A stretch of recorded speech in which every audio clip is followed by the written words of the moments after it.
여러분 안녕하십니까? 뉴스라이브 문을 엽니다. 이달부터 달라지는 제도들이 있습니다. 그동안 계도 기간이었던 300인 이상 사업장에 대한 주 52시간 근무제가 의무적으로 시행되고 줬다 뺏는 연금으로 일부 시끄러운 기초연금이 30만 원으로 인상됩니다. 또한 오늘부터 대형마트와 백화점의 비닐봉투 사용이 금지되면서 이곳 이용하시는 분들은 장바구니 챙기셔야겠습니다. 4월 1일 뉴스라이브 지금부터 시작합니다. 오늘의 헤드라인입니다. 인사이동 문제로 갈등이 불거진 중구청과 중구의회 문제를 수습하기 위해 중구의회 전직 의원들이 나섰습니다. 은마아파트 주민들이 재건축 승인을 촉구하는 집회를 가졌습니다. 일부는 기존 개회관 대신 1:1 재건축을 주장하고 있습니다. 공부하는 의회를 목표로 내세운 8대 노원구의회가 초선 의원을 중심으로 의정 공부에 매진하고 있습니다. 어젯밤 노고산동의 한 목욕탕 지하 1층에서 불이 나 3시간 만에 꺼졌습니다. 이용객 4명이 대피하고 건물 일부가 그을렸습니다.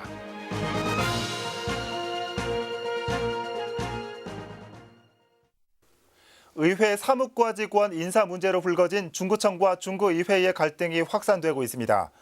전국 시군구 의장협의회의 규탄 성명에 이어 중구의회 전직 의원들도 긴급 대책회의에 나서 어떻게 대응할지 주목받고 있습니다. 취재기자 연결해봅니다. 지혁배 기자. 네, 중구의회에 나와 있습니다. 네, 지난주 전국 시군구 의장협의회가 낸 중구청의 중구의회 규탄 성명을 보도했는데 이번에는 중구의정회까지 들고 일어날 기세라고요. 네, 그렇습니다. 지난 2월 말 중구청이 단행한 중구의회 사무과 직원 16명에 대한 인사 논란이 확산되고 있습니다. 예. 구청장이 의회와 사전 협의 없이 사실상 사무과 직원 전원 교체라는 초유의 사태가 벌어졌기 때문인데요. 네, 지난주에는 전국 시군구 의장협의회가 규탄 성명서를 통해 강한 유감의 뜻을 중구청에 전달했는데 지난 금요일이죠. 29일 중구의정회도 대책 마련을 위해 긴급하게 모였습니다. 중구의회 소회의실에서 열린 회의에는 전직 의원 16명과 현직 의원 5명이 참석했습니다. 네. 당초에는 성명서 발표를 위해 소집된 것으로 알려졌는데 어떤 논의가 있었습니까? 네, 당초 의정회에서는 대규모 인사를 벌인 서양호 중구청장을 규탄하는 내용의 성명 발표가 이루어질 예정이었습니다. 예. 조용훈 중구의회 의장이 먼저 그동안의 상황을 설명했는데 사무국 직원 전원 교체 이후 구의원들의 전화도 받지 말라. 서류 제출을 요구하면 구청장 허락을 받아서 해라. 동사무소나 각 유관기관에서 행사를 해도 구청장 승인 없이 소개하지 말라는 지시를 내려 의정 활동을 할 수 없도록 만들었다고 토로했습니다. 예. 이어 최근 48억 원 규모의 중구청의 추경 예산안도 의회에 택배로 보내왔다며 자료 제출을 요구해도 전혀 들어주지 않는다고 밝혔습니다. 네. 이어 1시간 정도 비공개로 진행된 회의에서 의정의 회원들은 문제의 심각성을 공감하지만 우선 대표단을 구성해 구청장 면담을 통해 담판을 짓겠다는 결정을 내렸습니다. 네. 이 중구의정회가 중재 역할에 나선 걸로도 볼 수 있겠는데 앞으로 어떤 방식으로 협의가 이루어질까요? 네, 앞서 조영훈 의장이 경과 보고 중에는 구청장이 간부회의에서 의회는 내가 책임지겠다며 구의원과 만나면 누구와 몇 시에 만났는지까지 보고하라고 지시했다는 말이 있었는데 네. 이런 극한 대립의 상황에서 중구의정회는 일단 대화의 물꼬를 터보자는 결론을 내린 겁니다. 조만간 공문을 발송해 구청장 면담 일정을 잡기로 했습니다. 예. 하지만 구청장과의 협의가 안 될 경우 추후 규탄 성명과 함께 모든 수단과 방법을 동원해 대처해 나갈 것이라고 밝혔습니다. 지금까지 중구의회에서 전해드렸습니다. 네, 지혁배 기자 잘 들었습니다. 이번 조치가 중구와 의회 간의 갈등을 봉합할 새로운 묘안이 될 수 있을지 중구청의 입장에 관심이 모아지고 있습니다. 중구의회 연결해봤습니다.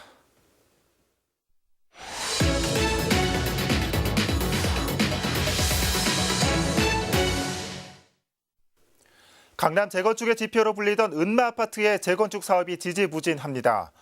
서울시의 권고에 따라 관련 절차를 이행하고 있지만 도시계획위원회에 상정되지 못하고 있습니다.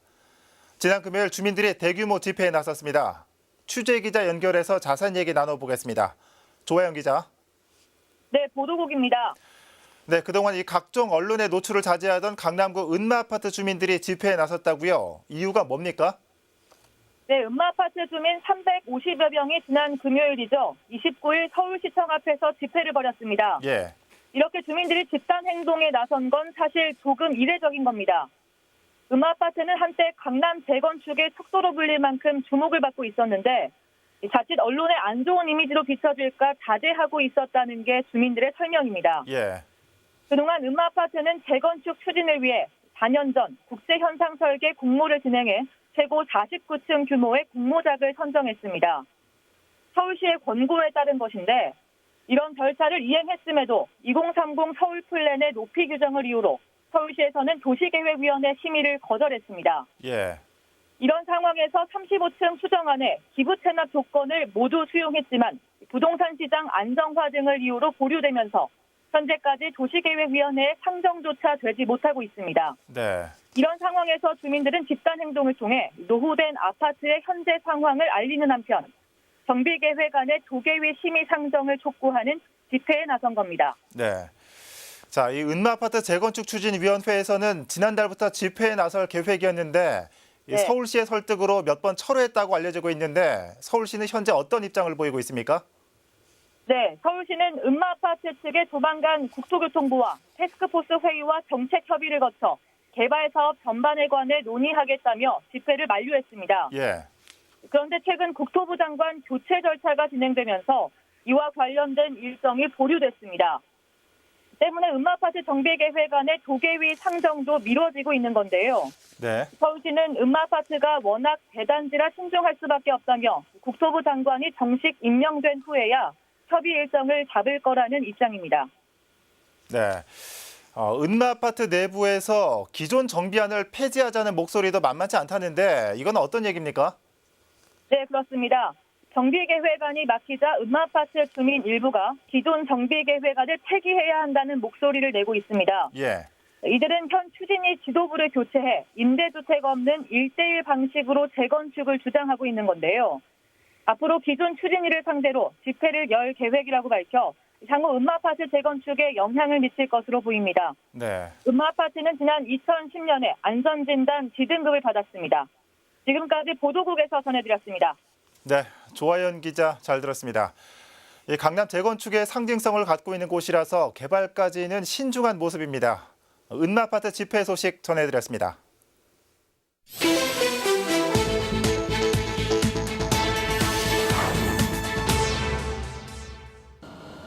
어젯밤 11시 40분쯤 마포구 노고산동의 한 목욕탕에서 화재가 발생했습니다. 불이 나면서 목욕탕에 있던 이용객 4명이 대피하는 소동이 벌어졌지만 인명피해는 없는 것으로 알려졌습니다. 경찰은 목욕탕 수면실에서 불이 시작된 것으로 보고 정확한 사고 경위를 조사하고 있습니다. 오늘 새벽 12시 20분쯤 구로구 오류동의 한 주상복합 건물 2층에서 불이 나 소방서 추산 70만 원의 재산 피해가 났습니다. 다친 사람은 없었지만 주택 안에 있던 냉장고와 커튼 등의 집기가 불에 탔습니다. 소방당국은 주택에 있던 김치 냉장고에서 합선이 일어나면서 불이 시작된 것으로 보고 있습니다. 뉴스라이브 사건 사고였습니다.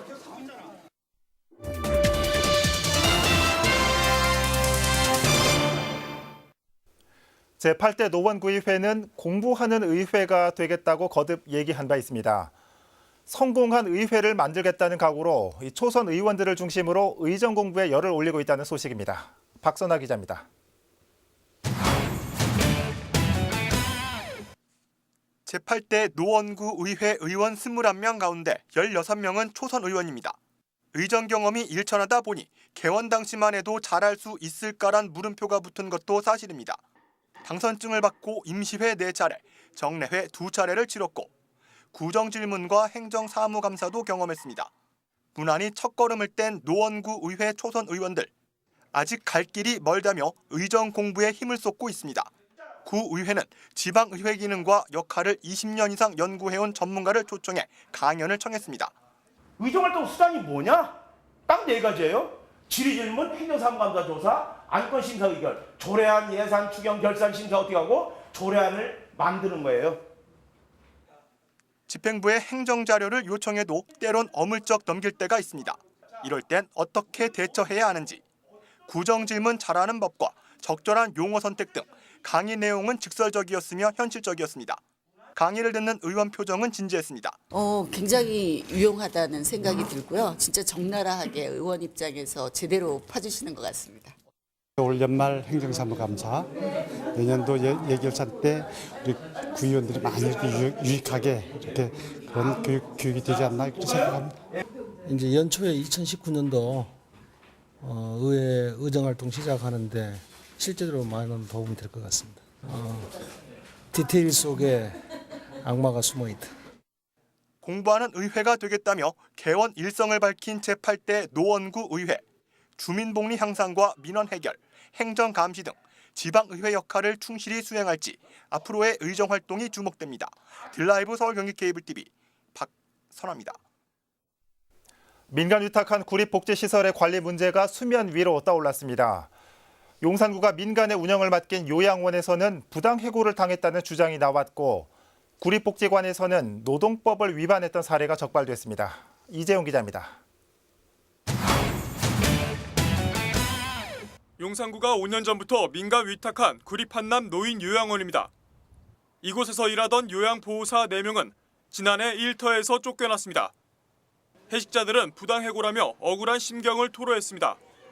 휴게 시간에 일한 것을 근로시간으로 인정해 체불임금을 지급해달라고 요청했는데 요양원이 기존에 없던 정년을 만들어 해고했다는 겁니다. 은행이나 보험회사 같은 데서 와서 그렇게 하는 경우도 있고 그런 걸 교육이라고 해서 저희 휴식시간이 다 까진 거예요. 회사에서 요구하는 그 나이 지나서 들어갔고 여기는 정년은 없다. 그래서 입사를 했고 1인당 적은 사람은 350서부터 500까지인데 회사에서는 30만 원을 내세워서 그걸 가지고 합의를 하라고 해서 저희들은 너무 부당하다. 지난해 효창 종합사회복지관에선 시간 강사 3명의 퇴직금을 미지급했다가 결국 3,800여만 원을 지급한 사례도 있습니다. 또 가롤 종합사회복지관에선 퇴직 종사자의 연차수당 300여만 원을 미지급해 지난해 서울지방고용노동청으로부터 위반 사항에 대해 시정 지시를 받기도 했습니다. 설혜영 용산구 의원은 집행부의 관리 부실을 꼬집었습니다. 노동자들의 수당, 퇴직금 지불 문제에 허술함이 있었다는 점은 민간위탁 기관을 지도감독해야 할 책임 있는 구청이 무엇을 했는지 반성이 필요합니다. 관련 조례에 따르면 수탁기관을 지휘 감독할 수 있는 구에선 위탁한 사무가 위법이나 부당하다고 인정될 때는 위탁을 취소하거나 정지할 수 있습니다. 하지만 집행부는 구립요양원에서 제기된 부당해고 문제는 현재 진행 중인 소송과 구제 신청 결과를 지켜봐야 한다는 입장입니다. 더불어 다른 복지시설에선 현재 적법한 근로관계를 유지하고 있다고 답했습니다. 관례적으로 퇴직금 지급 등에 대한 내용을 정하지 않아 현재는 시간 강사를 포함한 모든 복지관 종사자들이 근로기준법을 준수한 근로계약을 체결하여 적법한 근로관계를 유지하고 있습니다. 노동청에서 그리고 지방노동위원회에서 그 체불임금 판정이 났고 부당해고 판정이 났음에도 불구하고 용산구청이 굉장히 조금 미온적으로 대처를 하고 있다. 용산구는 앞으로 민간위탁 관련 조례에 보완할 점을 장기적으로 검토해 조례 개정에 나설 계획입니다. 딜라이브 서울 경기 케이블 TV 이재용입니다. 중랑구 면목 유수지 상부 공간에는 현재 대형마트가 자리하고 있습니다. 올 9월 이곳 대형마트의 사용 계약이 만료됨에 따라 이후 유수지 활용에 대한 지역의 관심도 높아지고 있습니다. 구청은 서울도서관 분관 유치 등 다각도로 활용 방안을 검토 중에 있습니다. 김동훈 기자입니다. 중랑구 면목 유수지입니다. 유수지 지상부는 현재 한 대형마트가 입점해 주차장과 판매 시설로 활용되고 있습니다. 올해 9월 대형마트의 임대 기간 만료를 앞두고 있어 이후 공간 활용에 대한 인근 주민들의 관심도 높아지고 있습니다. 지하에 그 판매 시설이 있고 지상에는 도서관이라든지 복합 문화시설, 여기는 정말 문화시설이 없거든요. 이 동네는 실내 체육관하고 도서관 같은 그런 게 들어오면 좋죠. 구청 역시 현재 면목 유수지 활용 방안을 마련하고자 관련 용역을 시행 중에 있습니다. 동시에 서울도서관 분관 유치를 중점적으로 고려하고 있는 상황. 이와 관련해 서울시와 수차례 협의를 진행했고 현재 시의 결정을 기다리는 중입니다.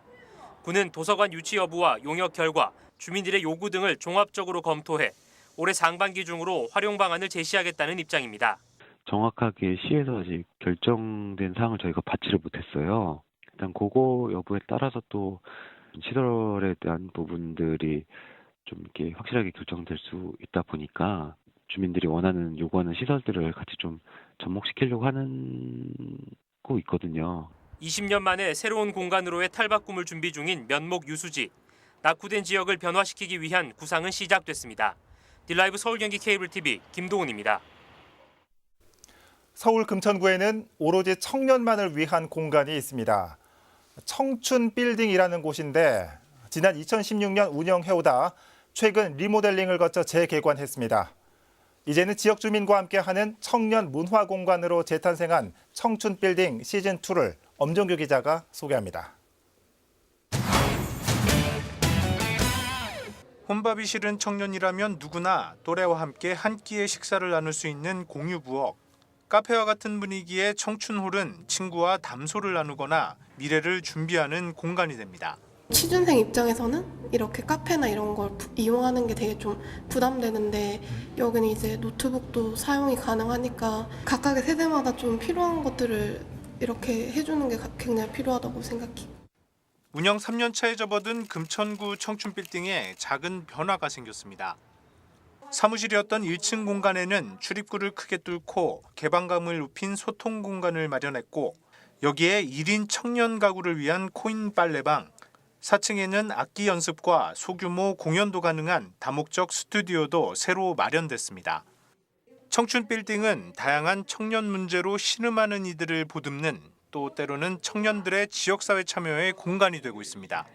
청년들이 활동하고 자연스럽게 자신들의 무언가를 할 수 있게 생각할 수 있는 쉼터이자 그냥 우리만 무언가를 하려는 게 아니라 여기서 더 나아가서 지역을 그리고 우리 세대를 바꿔보고 같이 이야기를 나누려고 한다는 메시지를 드릴 수 있지 않을까라는 생각을 했거든요. 금천구가 말 그대로 그냥 거쳐가는 도시가 아니라 살고 싶은 도시로 거듭나기를 바라고요. 그런 데 있어서 청년들이 금천에 살면서 또 이런 공간을 통해서 금천을 이해하고 금천을 또 역사와 문화를 풍부하게 나눌 수 있는 그런 공간이 또 되길 또 바랍니다. 금천구는 청년 활동 외에도 취업과 창업 지원 역할을 강화한 청춘빌딩 2호점을 계획 중이라고 밝혔습니다. 딜라이브 서울 경기 케이블 TV 엄종규입니다.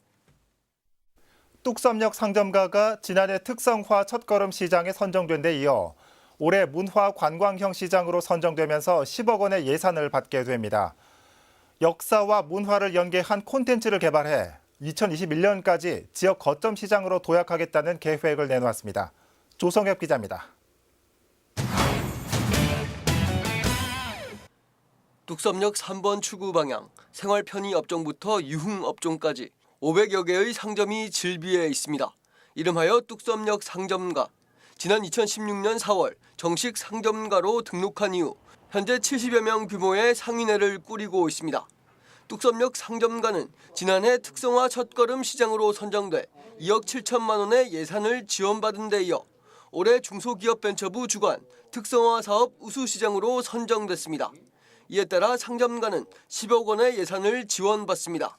다른 시장이 한 10년 걸쳐서 첫걸음 시장이 될 거를 2년 만에 첫걸음 시장이 됐고 또 첫걸음 시장 끝난 다음에 바로 또 문화환경 시장 되는 건 굉장히 이례적이다. 그 이유는 이제 뚝섬역 상점가가 그만큼 발전 가능성이 높고 뚝섬역 상점가는 역 근처인데다 지식산업센터를 비롯한 각종 기업이 인근에 있어 낮 경기는 나쁘지 않은 편. 하지만 직장인 퇴근 후엔 매출이 급락하는 문제점을 안고 있습니다. 또 전통시장과 달리 단절된 형태의 개별 점포를 운영하는 터라 상인들 간 유대가 적습니다. 10억 원의 예산은 이를 타개하기 위한 방책 마련에 쓰입니다. 우선 상인들이 주관하는 공동행사를 마련해 유대감과 소속감을 높일 예정입니다. 또 강사를 초빙해 영업 관련 교육을 시행하고 지역 명소인 서울숲과 살고지다리, 수제화 거리 등을 연계해 야간 경기를 활성화할 수 있는 콘텐츠 개발에 힘쓸 계획입니다. 이를 위해 외부 전문 인력으로 구성된 사업단이 상인들을 돕습니다. 콘텐츠를 이용을 해서 여기가 스토리를 만들어줘야 할 거 아닙니까? 상점에서 모든 것이 생활이 이루어질 수 있도록 옛날처럼 멀리 안 나가고 뭐 쉬운 얘기로 백화점 안 가도 해결을 할 수 있는 가능성이 보여지기 때문에 그거를 올해 진행을 하려고 하는 거예요. 구와 상인회의 목표는 2021년까지 뚝섬역 상점가를 지역 거점 시장으로 만드는 것. 이를 위해 다음 달부터 본격적인 사업을 시행합니다. 딜라이브 서울경기 케이블TV 조성엽입니다. 강남구가 오는 10월까지 한 달에 2차례 내 집 앞 세계 영화제를 개최합니다. 영화는 강남시어터와 이루원 에코센터, SRT 특설 무대를 포함해 9곳에서 매월 넷째 주 금요일과 토요일 오후 8시에 상영됩니다. 영화제 전에는 전문 큐레이터의 해설과 영화 퀴즈, 오픈형 포토부스 같은 다양한 이벤트가 진행됩니다. 도시 전체가 극장인 강남을 주제로 열리는 영화제에서는 올해 16편의 영화를 볼 수 있습니다. 종로구는 4월부터 올 연말까지 행촌권 성곽마을길에 노후된 도로와 계단을 정비합니다. 대상 구간은 행촌 이음길과 도성 이음길, 오르락길로 골목길 지작물 철거와 진입로 개선, 계단 정비가 이루어집니다. 구는 보행자의 안전을 최우선으로 고려해 계단의 높이와 폭, 경사도를 조정하는 한편 보행약자를 위해 물결형 핸드레일을 설치합니다. 특히 한양 도성과도 어울리는 소재이자 겨울철 안전을 고려해 화강석을 이용한 친환경 계단으로 정비합니다. 서울시가 낮 시간 동안 주차장을 개방하는 아파트에 시설 개선비를 최대 2천만 원까지 지원할 방침입니다. 기존에는 야간과 종일 개방에만 시설비를 지원했지만 주차장 확보를 위해 낮 시간 개방에도 지원금을 지급할 예정입니다. 주차구역 5면 이상을 2년 이상 개방하는 조건으로 시설 개선비가 지원됩니다. 또한 서울시는 대형마트와 기업 본사 등을 집중 공략해 부설 주차장 공유 사업을 확대한다는 계획입니다.